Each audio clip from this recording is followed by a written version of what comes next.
పేరు మధులత. నేను బౌసింగ్ నాయక్ తండా విన్నపల్లి నుంచి మాట్లాడుతున్నాను.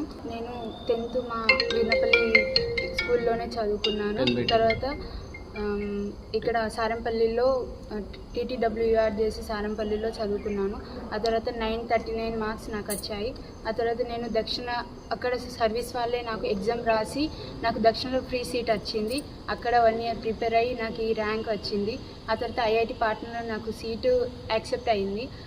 నేను కొన్ని రోజులు అయితే 27కి అయితే అక్కడ రిపోర్టింగ్ టైం ఉంది. పేరెంట్స్ ఆర్థిక సాయం కావాలని నేను సెవెల్లాల్ సోషల్ సర్వీస్కి అప్రోచ్ అయ్యాను. కొంచెం ఆర్థిక పరిస్థితి వల్ల ఈ విధంగా నేను అప్రోచ్ అయ్యాను. కొంతమంది నాకు హెల్ప్ చేశారు. ఆ హెల్ప్కి నేను కృతజ్ఞతలు తెలుపుతున్నాను. గవర్నమెంట్స్ కూడా ఆదుకుంటా అంటుంది. ఈ ద్వారా నేను హై స్టడీకి వెళ్ళి నేను మంచి పొజిషన్కి వెళ్ళి నేను చదువుకుంటానని ప్లేస్మెంట్ సాధిస్తానని కోరుకుంటూ మన టీటీడబ్ల్యూఆర్ ట్రైబల్ వెల్ఫేర్ గురుకులం సారంపల్లిలో ఇంటర్మీడియట్ చదువుకుంది. సారంపల్లిలో 939 మార్క్స్తోని నిల్చుంది.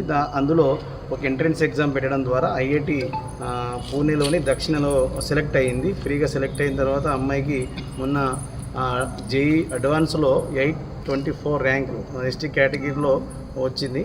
అందులో ఇంజనీరింగ్ ఫిజిక్స్లో సీటు సాధించిన తర్వాత ఆ అమ్మాయి నాకు ఫోన్ చేయడం జరిగింది మా సేవలాల్ సోషల్ సర్వీస్ టీమ్కి. అన్నయ్య, నాకు అడ్మిషన్ చేయడానికి మా దగ్గర డబ్బులు లేవు, కాబట్టి మీరు ఏమైనా ఆర్థిక సహాయం చేయగలరని మాకు సంప్రదించిన వెంటనే మా టీం సభ్యులందరం కలిసి ఆ అమ్మాయికి మేమున్నామని భరోసా ఇచ్చి మేము దీన్ని సోషల్ మీడియాలో వైరల్ చేయడం ద్వారా చాలామంది స్పందించారు. నేను వెంటనే దీన్ని ప్రభుత్వాన్ని కూడా ట్వీట్ చేశాను సీఎంఓ ఆఫీస్కి. అక్కడి నుంచి కూడా ప్రభుత్వం నుంచి కూడా స్పందన వచ్చి ఆ అమ్మాయిని తీసుకొని రమ్మని చెప్పారు. రేపు పొద్దున ముఖ్యమంత్రి రేవంత్ రెడ్డి ద్వారా ఆ అమ్మాయికి అంటే ఫీజు ఏమైతే ఉందో అడ్మిషన్ ఫీజు అవన్నీ మేము ప్రభుత్వమే భరిస్తుందని చెప్పేసి భరోసా ఇవ్వడం జరిగింది.